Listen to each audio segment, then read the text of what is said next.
Antes de comenzar, es conveniente aclarar que lo que vamos a ver es una versión resumida y simplificada de la clase que fue expuesta en el aula oportunamente. El relato que se expone sirve exclusivamente para poner en contexto las diferentes imágenes que conforman esta clase. Previo al inicio de la clase, queremos presentar cuál va a ser nuestro equipo de trabajo, que estará coordinado por la jefe de trabajos prácticos, Liliana Mesa, y con los grupos encabezados por Roberto Berardi, Carolina Vigano, Esteban Jauregui y José Pascuared, y Christopher Alvarado, que participará complementando a cada uno de los grupos en su rol de ayudante alumno. En esta primera clase comenzaremos a trabajar sobre el concepto de la modulación aplicado a la construcción prefabricada e industrializada.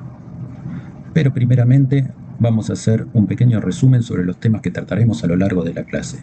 Comenzaremos con un raconto de cómo se va a organizar el ciclo lectivo de Procesos Constructivos 3, desarrollaremos el tema del día y por último nos abocaremos a la explicación de la actividad práctica. En la clase de presentación del taller les habíamos mostrado los diferentes ejes temáticos para cada uno de los niveles, pero ahora, en particular, nos vamos a enfocar en el tercer nivel de procesos constructivos, donde nuestra temática está focalizada sobre la producción de la arquitectura a través de sistemas constructivos prefabricados e industrializados. Trabajaremos inicialmente sobre los conceptos de la modulación, sobre la utilización de los sistemas constructivos, sobre las diferentes técnicas de montaje y la vinculación entre los diferentes sistemas que utilizaremos.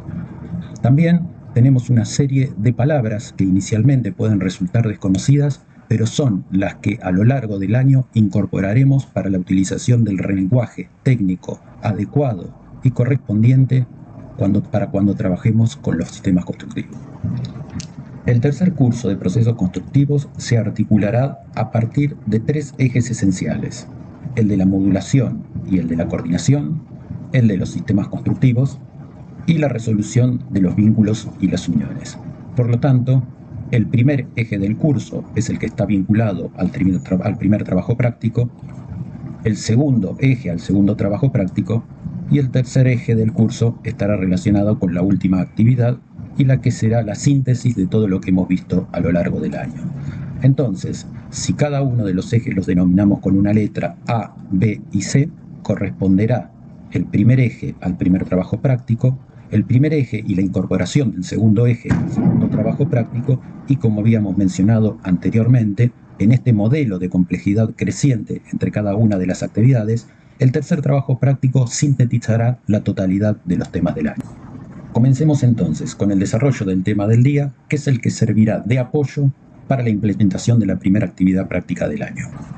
Si recurrimos al diccionario para lograr entender cuál es el significado de la palabra belleza, nos vamos a encontrar con una propiedad de las cosas que hace amarlas, infundiendo en nosotros deleite espiritual.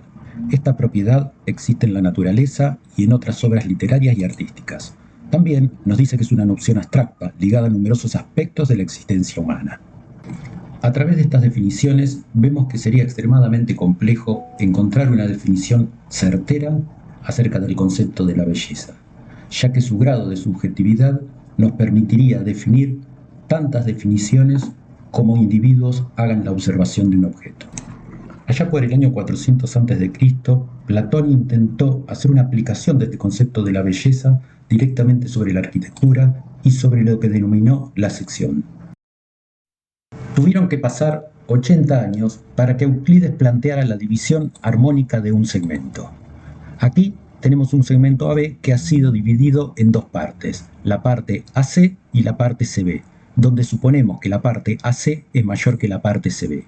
Euclides descubrió que un segmento es dividido en dos partes de forma armónica o agradable a la vista siempre y cuando se cumpla la siguiente condición: la razón entre el segmento y la parte mayor es igual a la razón entre la parte mayor y la parte menor.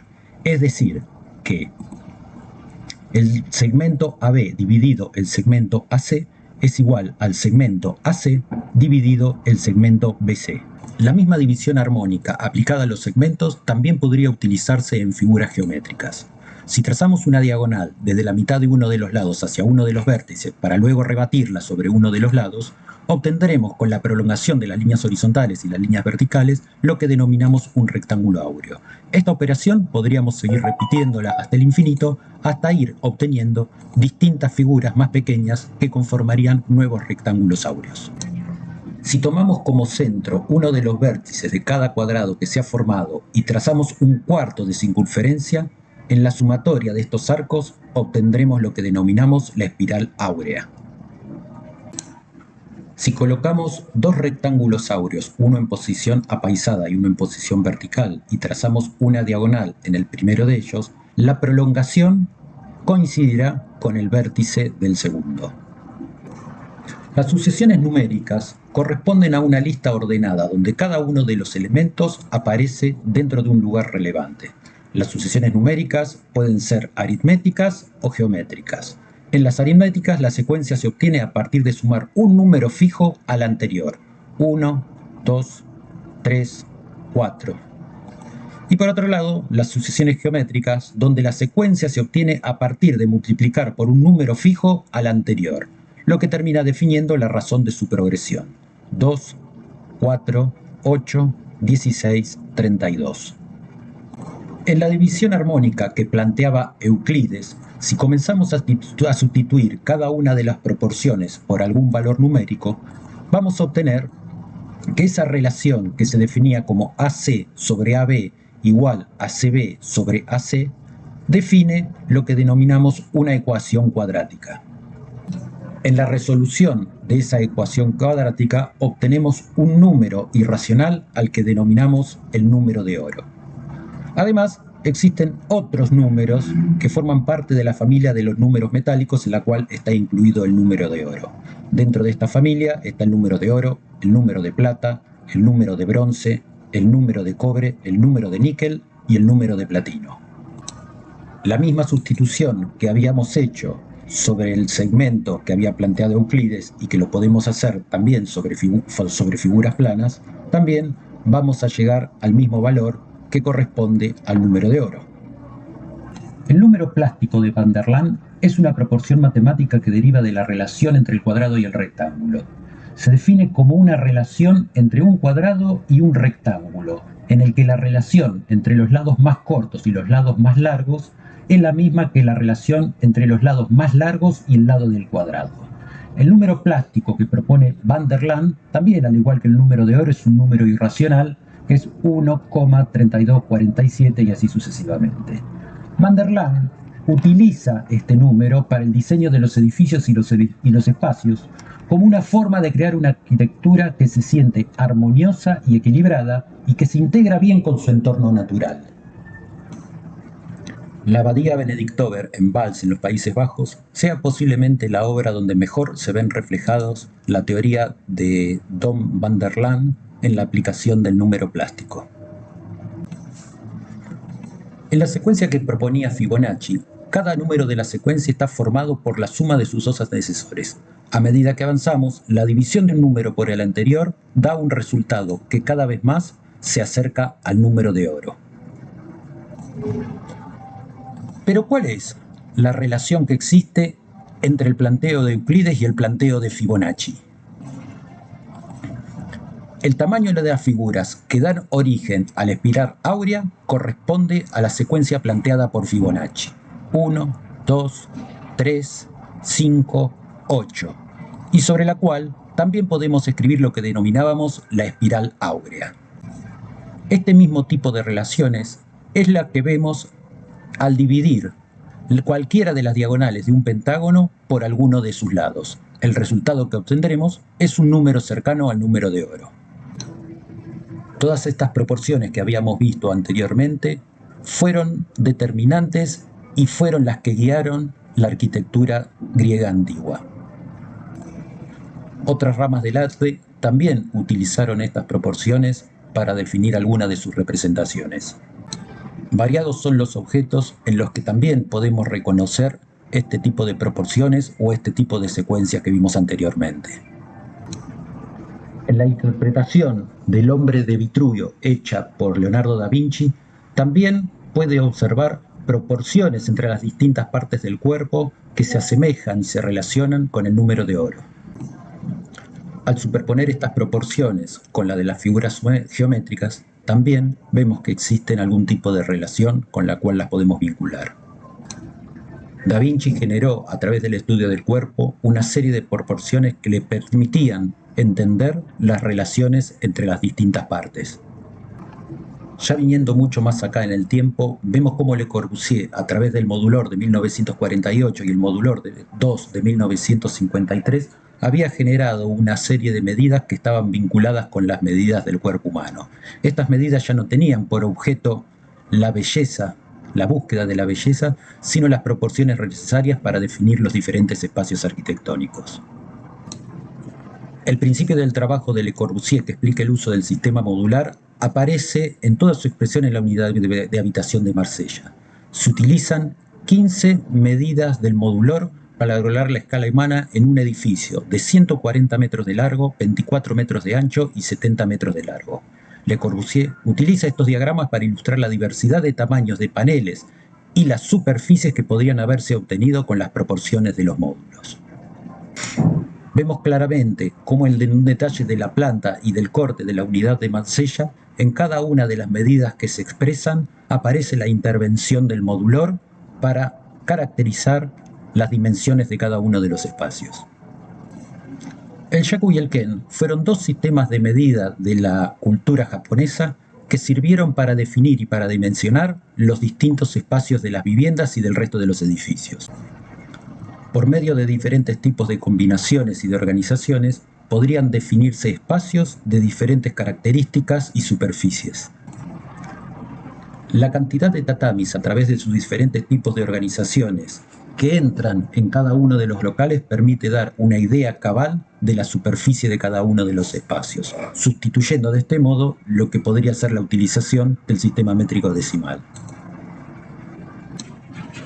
Por medio de las distintas opciones de posicionamiento de cada uno de los tatamis, se obtiene la organización de la planta del edificio. Es necesario definir el módulo, que podría tener un significado diferente en el contexto del taller de procesos constructivos. El módulo es una dimensión que convencionalmente se toma como una unidad de medida, como una norma, como un canon o como una regla.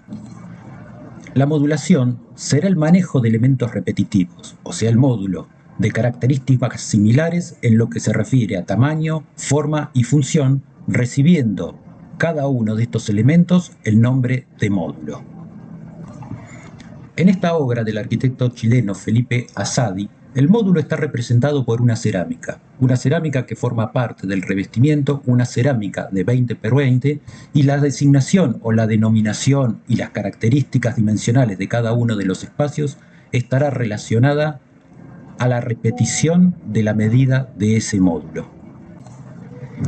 En el caso de la casa King de Waro Kishi, las características de un terreno muy particular y de medidas muy estrechas son las generadoras de las dimensiones de un sistema constructivo conformado por placas de diferentes medidas, que se van combinando entre sí para poder encajar de modo entero, sin ningún tipo de particiones, para conformar el conjunto de la vivienda. En las imágenes podemos ver cómo los distintos elementos están conformados por partes enteras. 3 placas forman una puerta, 2 placas forman una ventana, 3 placas forman el ancho de la totalidad de la vivienda. Luego, cuando analizamos las características del patio, también a partir de módulos de menores dimensiones, también hacen que cada uno de estos generen el tamaño del espacio para que cada uno quepa de un modo entero. Cuando hablamos de módulos, no nos referimos exclusivamente a objetos bidimensionales, sino, como podemos ver en las siguientes imágenes, los módulos pueden tener medidas en sus 3 dimensiones. Un claro ejemplo de la utilización de módulos tridimensionales es el caso del Hábitat 67 en Montreal del arquitecto Moshe Safdie. En este caso, los módulos están compuestos por diferentes tipologías de vivienda que se van apilando y agrupando, generando un edificio de un lenguaje muy particular. La primera actividad práctica del año consistirá en una aproximación a la utilización de la modulación. En este caso, a través de un mecanismo de ejercitación lúdica, donde les proponemos la conformación de un rompecabezas, el instructivo de armado de un rompecabezas, que consistirá en una obra de arquitectura. Para el desarrollo tenemos una limitación que va a estar dada por una secuencia numérica que está representada por las variables de x, tanto en sus divisiones como en sus multiplicaciones. Para la resolución de este ejercicio, proponemos dos modelos de pequeñas viviendas que desde el punto de vista geométrico son extremadamente sencillas, para permitir una aproximación directa a la modulación a través de un sistema constructivo ficticio para poder restringir las limitaciones de las características comerciales de los elementos y de los materiales que habitualmente utilizamos.